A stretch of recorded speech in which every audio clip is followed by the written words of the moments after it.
The Meghalaya government has sought the support of the centre in its effort to rejuvenate some of the more critical rivers and streams in Shillong city as well as in other parts of the state.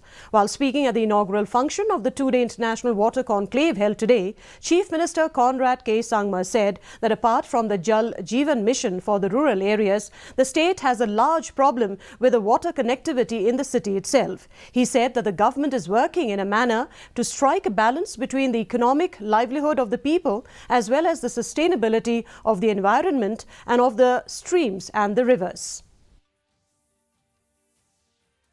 By our secretary, we all know that the kind of water issues that we're facing today, in the next 10 to 15 years, if necessary steps are not taken today, we'll be facing much more larger scale of problem, and more importantly, maybe too late for us to then start the work to mitigate those particular problems that we have.